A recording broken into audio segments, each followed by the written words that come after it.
Empecemos hablando del Braen, por favor. Así es. ¿Qué está ocurriendo en el Braen? Yo, en una voz media, creo que ya media solitaria, ya parezco medio un loquito hablando del tema del Braen, porque no escucho que alguien le encuentre de fortaleza lo que ha ocurrido desde aquel tiempo en que un viceministro era capaz de pasarse del interior a defensa, ¿no es cierto? Y ahora vivir en Argentina representando a los peruanos, y lo que pasaba en el Braen en esos momentos, nadie lo tiene claro. Y había un grupo Lobo, una brigada Lobo, que muchos sabíamos que existe o que existió, y que nadie parece importar los millones que se gastaron ahí. Así es, José. Bueno, te hablo como ayacuchana, como huamanguina. Yo he vivido en Ayacucho, conozco el Braen, he viajado muchísimas veces, trabajando en la Oficina de Control Interno del Ministerio Público, haciendo asistencia en diferentes investigaciones muy delicadas, y conozco el Braen, conozco las zonas convulsionadas, he aprendido muchísimo de la realidad del Braen. Esa realidad me ha ido acompañando en el tiempo como ciudadana, exigiendo de la atención a esta región, a estos problemas que existen en el Braen. Y asimismo, el análisis que se puede hacer luego del estudio profundo de todos los problemas que aquejan el Braen, después de que han transcurrido 25 años que acabamos de celebrar la caída de Abimael Guzmán, que yo considero, y muchos consideran, que han sido 25 años de pérdida de tiempo. Pues con la captura de Abimael Guzmán era la cúspide, ¿no?, de esta lucha contra el terrorismo. A continuación, ¿qué debió haberse hecho? Precisamente haberse atendido y haber continuado con la persecución de los altos mandos terroristas que fundamentalmente en esta última etapa se han apostado en el Braen. Pérdida de tiempo, ¿por qué? Porque en la actualidad podemos decir que se ha eliminado, que ya no existe el terrorismo. Es falso. Existe, porque existe no solamente como terrorismo. Hoy en día existe la simbiosis del narcotráfico terrorista. Pero se van fortaleciendo con esa simbiosis. ¿Qué podemos decir? ¿Qué ha pasado en estos 25 años? Ha habido una verdadera voluntad política para afrontar los problemas y convertir el Braen, dejar de ser una zona convulsionada que es ideal para que grupos criminales sigan cometiendo el delito de narcotráfico, el delito de terrorismo, en una zona potencial que tenga un desarrollo sostenible, partiendo del cambio del cultivo de la hoja de coca a los campesinos, que este se haga, como te digo, sostenible, que puedan tener vías de comunicación para que puedan sacar estos productos, y que finalmente todo esto sea impulsado a través de ese trabajo que tienen que hacer las Fuerzas Armadas y la Policía Nacional para dotarle de seguridad. Prácticamente el Braen es tierra de nadie. Yo conversaba con el ministro Nieto y él me decía que hay un grupo importante de militares y de policías que están seguros en saber lo que hacen. Cada gobierno tiene que asumir su responsabilidad por no haber acabado con esta simbiosis narcotráfico-terrorismo durante su gestión. Debemos hacer un análisis de todos los presupuestos que se destinaron, en qué se destinaron, si realmente se usaron en infraestructura, si realmente se usaron en el trabajo de inteligencia en las manos de las Fuerzas Armadas y de la Policía Nacional, cuánto hemos avanzado en la realidad, en la lucha contra este flagelo.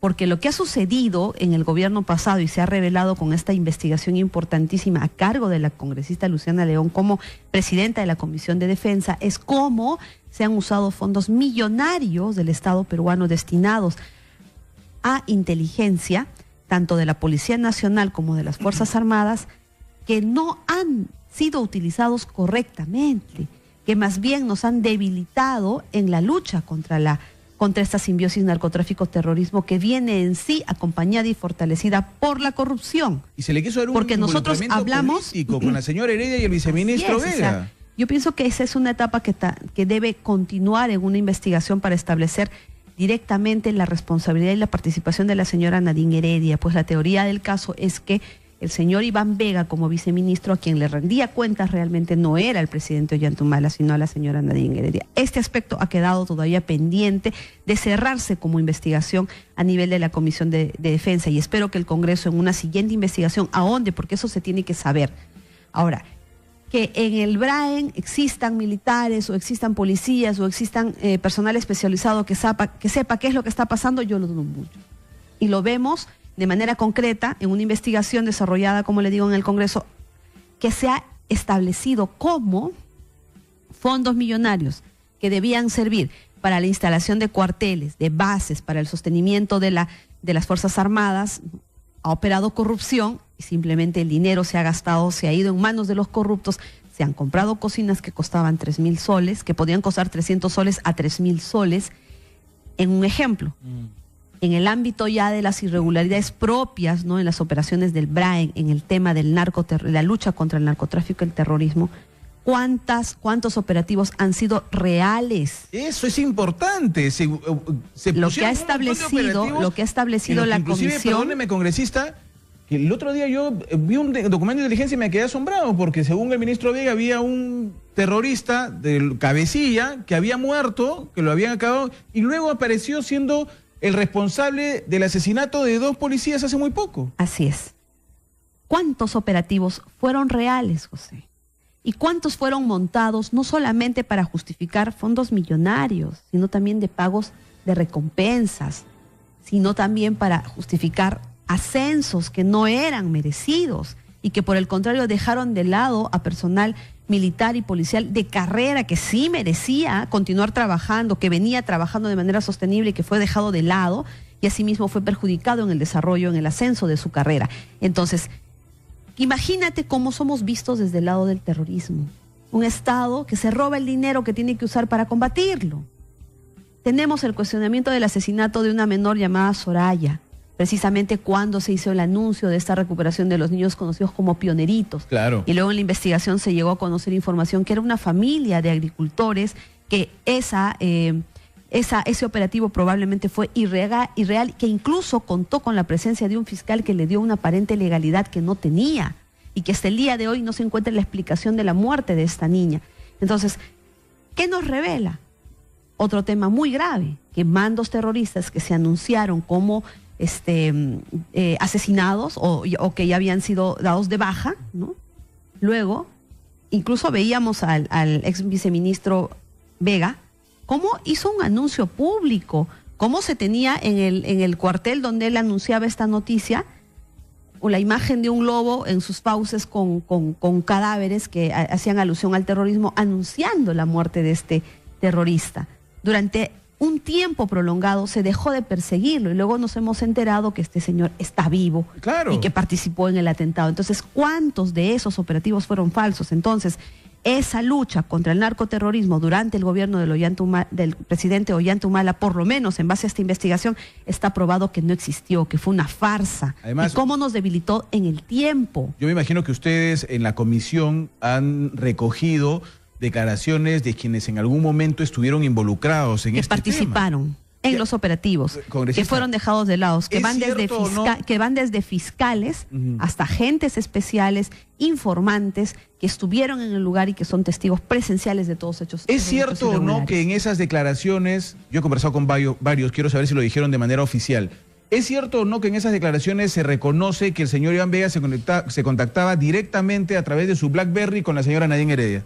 Es una información que se ha deslizado, sí, pero que en una segunda etapa debe de aterrizar respecto a la señora Nadine Heredia, pues cuando ya se estaba terminando ya con el trabajo de la comisión por el plazo, se obtuvieron, ¿no?, versiones públicas incluso que indicaban que el señor Iván Vega le informaba directamente a la señora Nadine Heredia. Por eso considero que sí debe hacerse otro grupo de investigación para establecer esos hechos, porque ya hay versiones oficiales y personas dispuestas a declarar lo que conocen para que esta historia no se vuelva a repetir. Entonces es un conjunto de hechos de corrupción que nos debilitan como Estado peruano en esta lucha que debemos afrontar contra esta simbiosis del narcotráfico y terrorismo.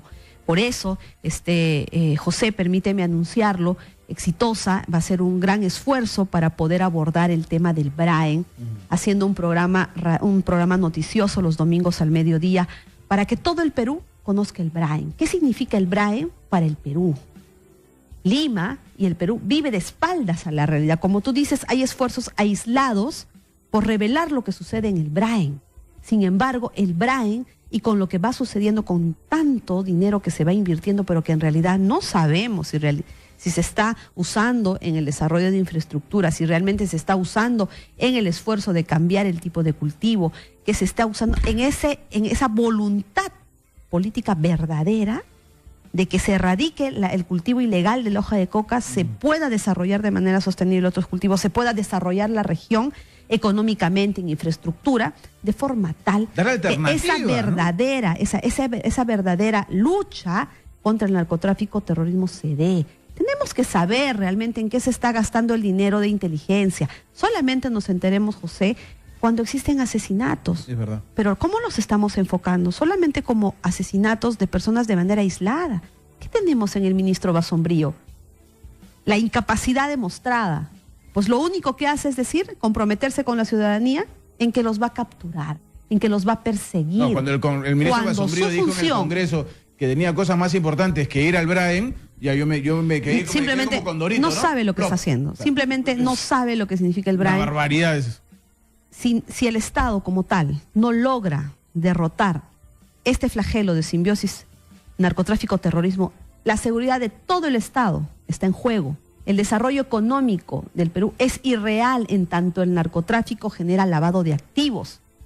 Mientras el Braen esté sumido en el estancamiento y que el dinero que se destina millonario cada año en el presupuesto, en tantos planes que se han elaborado, realmente no surta sus efectos, el Braen en sí es un riesgo para todo el Perú, cuando por el contrario el Braen debería ser el foco de desarrollo del Perú. Detenga esa fotografía, por favor. Quiero, antes de irme al corte, pedir a la congresista que nos acompañe unos minutos más, pero esa, por ejemplo, es del tema de los pioneritos, ¿no es cierto? Donde ahí se ve supuestos niños rescatados, ¿no? Hay un grupo, recuerden ustedes, que inclusive entró a la comisión de investigación porque los pioneritos no eran pioneritos, pues eran niños que su madre luego vinieron a buscarlos. O sea, ¿qué tales cosas se armó ahí en el tema del Braen? Las fotos que se tenían de la llegada del señor Iván Vega a la ciudad de Lima, donde acudió la señora Nadine Heredia con la exministra Najara a recibirlos, esas son las fotos. Ya lo que conocemos es cuando se llega a la ciudad de Lima. La foto anterior, yo entiendo, debe haber sido en el Braen. En el Braen. Es cuando llegan en el helicóptero a la base del Braen. Por ejemplo, ¿qué se nos mostró a todo el Perú con ese video, con esa noticia? Un duro golpe al terrorismo. Niños secuestrados por el terrorismo han sido rescatados y han sido traídos a la ciudad de Lima, ¿verdad? ¿Eso qué debe haber implicado, José? Un plan de operaciones. Por supuesto. Un presupuesto que se debe haber declarado. ¿Y cómo se manejan los presupuestos en el Braen a nivel de las Fuerzas Armadas y de la Policía? Y eso lo hemos descubierto en las investigaciones. Es decir, si por ejemplo la DIRANDRO tiene que hacer, o está haciendo un trabajo de inteligencia con un fiscal de Huamanga, por ejemplo, de Ayacucho. Está con su seña de lobo ahí. Como finalmente, esa es la prueba que él dirigía directamente los movimientos de este grupo, que es un grupo paralelo, ilegal, porque no tuvo ningún tipo de resolución que aprobó su constitución, pero que sí operaba, que sí existió, que sí operaba, y que incluso él, con esa fotografía que tú ves, el lobo, y en sus fauces cadáveres de personas, es precisamente porque él tuvo, ¿no?, o llevó adelante el trabajo de este grupo que se hizo conocer, Brigada, ¿no?, Brigada Lobo, pero que posteriormente el señor Iván Vega negó la existencia del Grupo Lobo, negó que él haya sido el articulador, el que haya llevado adelante estos trabajos. Cuando ya se estuvo a nivel de una investigación, el señor prácticamente negó haber realizado todas las acciones que públicamente se conocieron y que en la comisión se llegaron a aprobar. Qué interesante conversar con la congresista Vilcatoma, de verdad. Tiene un montón de información y ojalá que todo esto comience a salir y a despegar. No se olvide, el domingo a partir del mediodía va a haber una programación súper especial que tiene que ver con este tema, y todos los domingos. Congresista, yo quería preguntar algo más para cerrar con este tema del Braen, porque si bien es cierto, quienes hablan del tema tienen clarísimo que a la cabeza estuvo la señora Heredia, no su esposo, el presidente, y luego, estoy refiriéndome a este tema de la brigada, luego Iván Vega, y luego los generales, uno de ellos ha sido hasta hace muy poquito director de la policía, y no pasa absolutamente nada, ¿no es cierto? El señor Iván Vega se uniformaba completito al costado de él y no pasaba nada cuando la ley no se lo permite. Pero ¿qué pasaba con los fiscales? Con los fiscales que tenían que ver estos casos. Eso es un tema muy importante, José. Hubo una fiscal, la fiscal Mary Susunaga Silva, que era fiscal antidrogas de Ayacucho, a la cual le dotaron de competencia nacional para poder investigar y aterrizar en casos penales la simbiosis narcotráfico-terrorismo, porque nosotros podemos hablar, podemos opinar, políticamente se puede abordar este tema, pero era fundamental establecer en casos concretos que existía la simbiosis narcotráfico-terrorismo. Entonces, En el 2013 a ella le dotan de facultades nacionales para investigar y con todas las facultades para poder realizar actos de investigación en el BRAEN y que se pueda, ¿no?, con acciones de inteligencia de manera conjunta con la policía, ¿no?, poder demostrar en casos concretos la existencia de esta simbiosis. Y esta fiscal empezó a hacer su trabajo valientemente, incluso puso en riesgo su vida muchísimas veces, pero cuando ya tenía que concretar, ¿no?, golpes, ¿no?, en operaciones concretas, precisamente se aparecía este grupo Lobo, la dejaba de lado, convocaban irregularmente sin que esta fiscal haya depuesto su competencia, que es lo que es una exigencia dentro del Ministerio Público, es lo que exige. No puede simplemente aparecer otra fiscal y decir, ¿sabes qué? A partir de este momento es terrorismo, yo me quedo. No, la fiscal tenía facultades para poder investigar simbiosis, narcotráfico, terrorismo. Pero ¿qué hacía? Este grupo tenía su fiscal a dedo, que era la fiscal Eneida Aguilar, es una fiscal provincial de Huánuco, que también tenía competencia nacional, pero esta fiscal en Ayacucho tenía facultades para hacer esa investigación. Y cuando ya iba a iniciar un operativo importante, el conocido como el operativo Piscatán, que tenía el objetivo de capturar al camarada Raúl, que incluso lo tenían situado con un dispositivo GPS en una investigación en base a inteligencia que había hecho esta investigación, esta fiscal Merisus Naga Silva, en el día de la operación se aparece la fiscal Eneida Aguilar de Huánuco con otro grupo policial, se van a la zona, intervienen irregularmente, pese a que tenían situado al camarada Raúl con un dispositivo GPS, se escapó. Arruinaron todo. No capturaron a él y a otros mandos terroristas importantes que se encontraban en ese momento realizando una rectificación democrática, que es una acción que realizan desde el lado en el lado del terrorismo.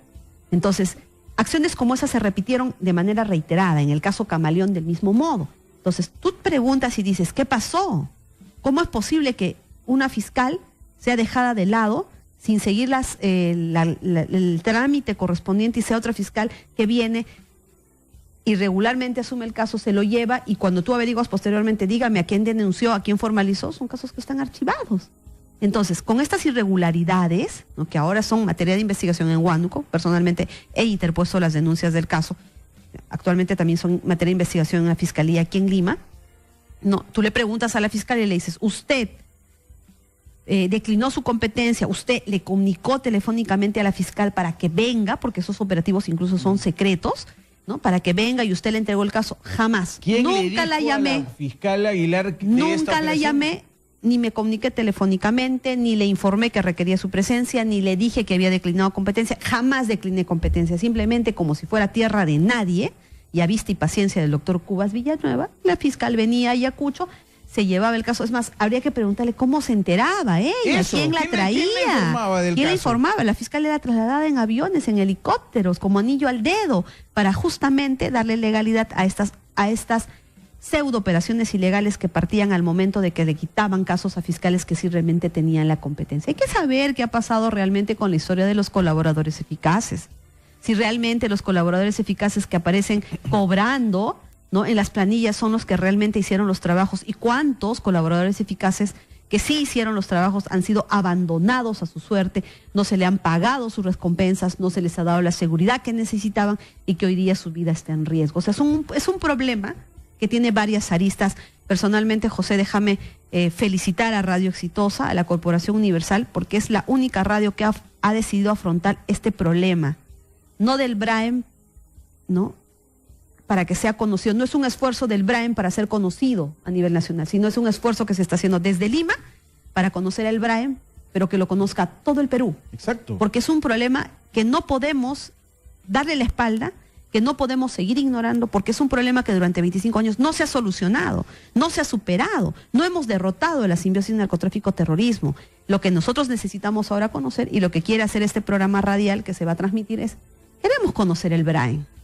Se han invertido los tantos millones en infraestructura, existen los puentes, existen las carreteras, las trochas. ¿En qué estado se encuentra la infraestructura en el BRAEM? Son todos los años que se invierte presupuesto, que se destina presupuesto, que se habla de grandes planes. Existen una serie de instituciones vinculadas para que puedan los campesinos cambiar de cultivo. ¿Qué están haciendo? Si realmente, yo personalmente he recibido muchas denuncias contra Devida, muchas denuncias con organismos comprometidos con este trabajo, pero que en realidad no lo están haciendo. o si lo están haciendo lo han hecho a medias, de forma tal pues que no vemos el cambio en el Brain. ¿Dónde está el cambio en el Brain?